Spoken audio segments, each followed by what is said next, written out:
नमस्कार दोस्तों, स्वागत है आपके अपनी coaching with the judicial academy में। And in this lecture we are going to study very important section, that is section 153 of the Indian Evidence Act and now which has become section 156 of the Bharatiya Sakshya Adhiniyam. Very important lecture, very important for you and there is no change at all. BSA में पढ़िए, Indian Evidence act में पढ़िए, एक ही बात है, एक ही concept है, सब कुछ सेम रहेगा।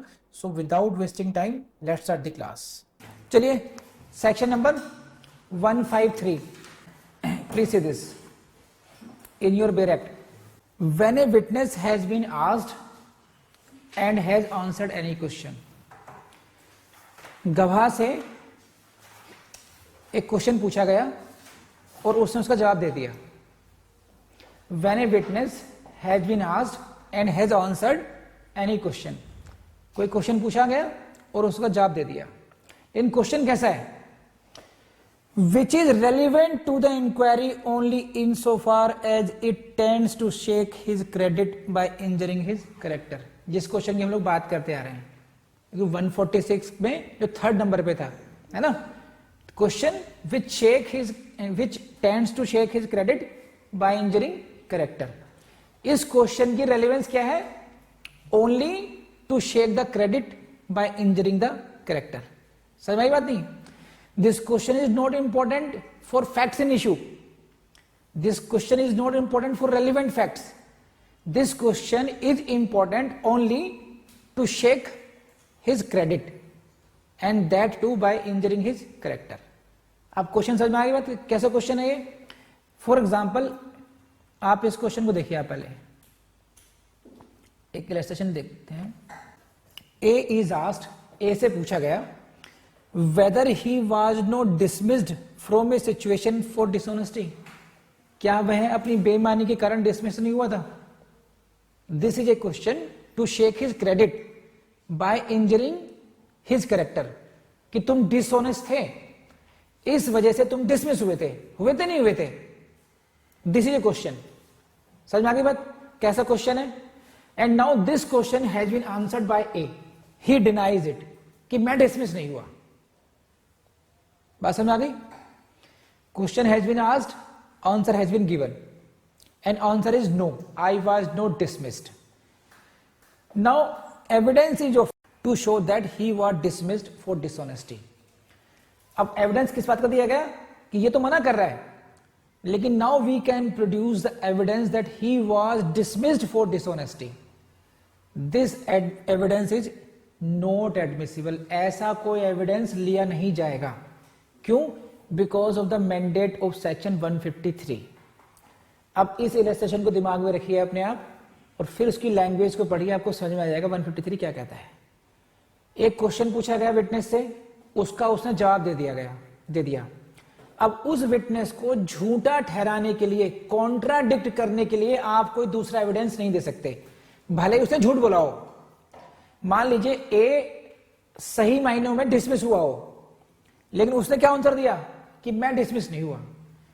तो according to 153 you can not bring an evidence to show that in reality he was dismissed. समझे आप? आपको कोई ऐसा क्यों? अगर वो झूठ बोल रहा है तो उस पर गिविंग फॉल्स एविडेंस का चार्ज तो लगा सकते हैं आप। मैं समझाता हूं क्यों। देखिए, पहले 153 की लैंग्वेज समझ लीजिए। ये लेसन समझ गए आप लोग? अब इसको आप अप्लाई करना है लैंग्वेज पर। When a witness has been asked, यानी कि A हमारे इलस्ट्रेशन में, ठीक है ना, and he has answered any question, उसने आंसर किया था उसने क्वेश्चन को। कैसा question? Which question is relevant to the inquiry only insofar as it tends to shake his credit by injuring his character। उसमें कहा गया था कि you were dismissed for dishonesty, तो that was the question injuring his character, है कि नहीं है? समझिए आप? And he denies it. इसमें क्या है? No evidence shall be given to contradict him. अब उसको कॉन्ट्राडिक्ट करने के लिए कोई एविडेंस नहीं दिया जा सकता। This is something beyond your logic की भी। ऐसा क्यों नहीं? एक आदमी झूठ बोल रहा है तो उसको कॉन्ट्राडिक्ट करने के लिए हम एविडेंस क्यों नहीं दें? उसका जवाब मैं देता हूं आपको भी क्या है। But if he answers falsely, अगर उसने आंसर फॉल्स किया दिया होगा, he may afterwards be charged with giving false evidence, उस पर झूठा बयान, झूठा ये एविडेंस देने का मुकदमा चलाया जा सकता है। अब समझिए क्यों, मैं समझाता हूं। मान लीजिए एक मुकदमा चल रहा है, I am A and you are B, हमारे बीच में मुकदमा चल रहा है, ठीक है। विटनेस को बुलाया गया डब्ल्यू, आप डब्ल्यू विटनेस, W1 विटनेस को बुला लिया गया, सही है। आपने बुलाया, आपका विटनेस है, मैंने क्रॉस एग्जामिन करना शुरू करा।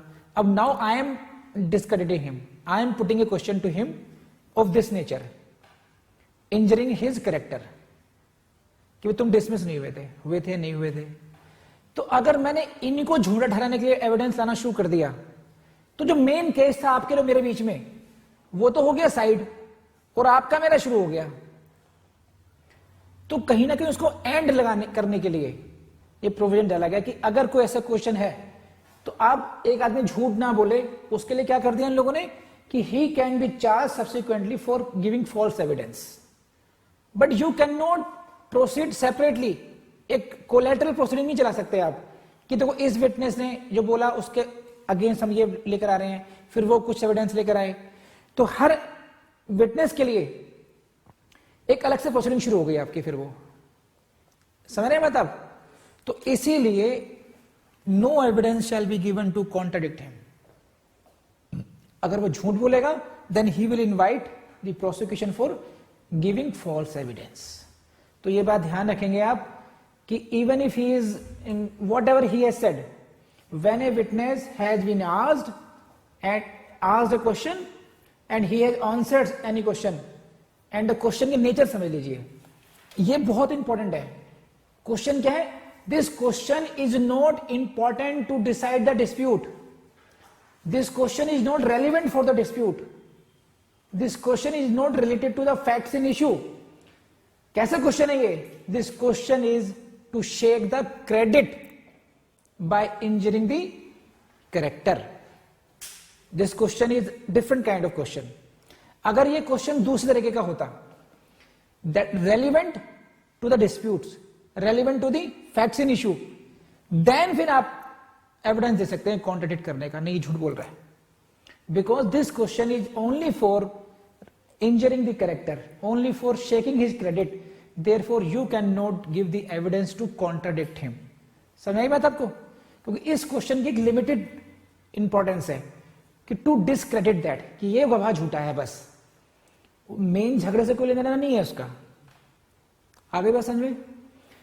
तो उस मैंने लेजिस्लेशन पढ़ा दिया आपको कि डिसऑनेस्टी का आप एविडेंस नहीं दे सकते, आप कर लेंगे आप।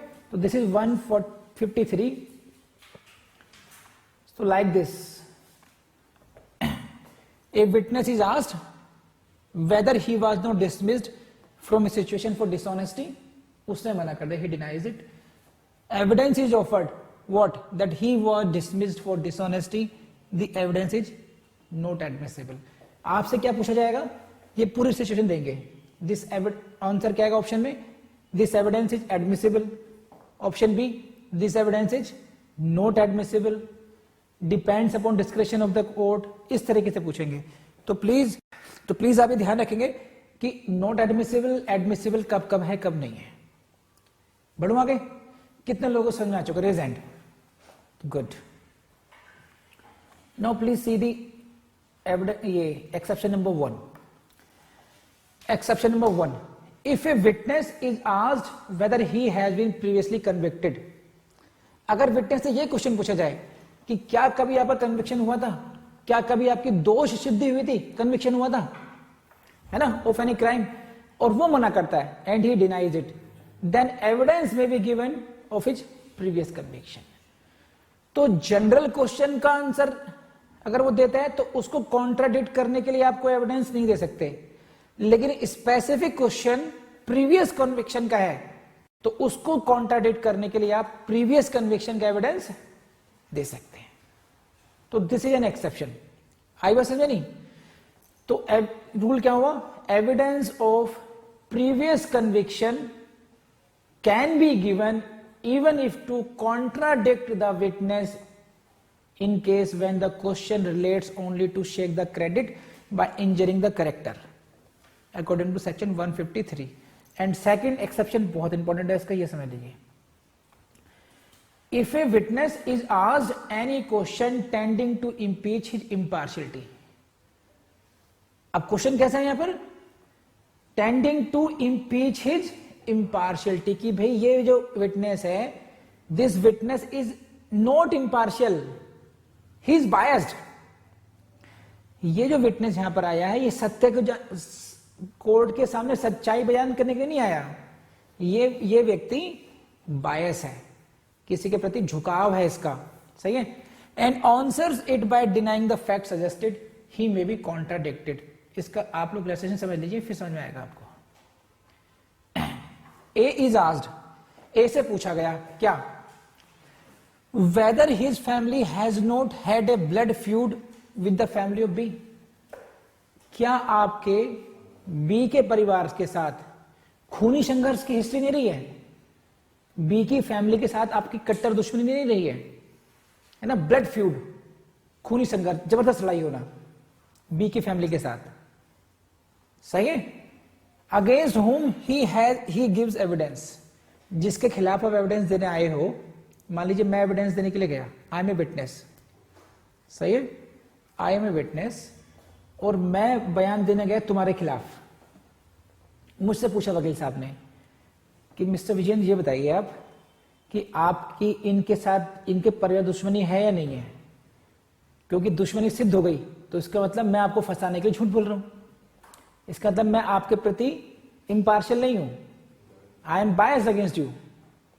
तो this is a question on impartiality.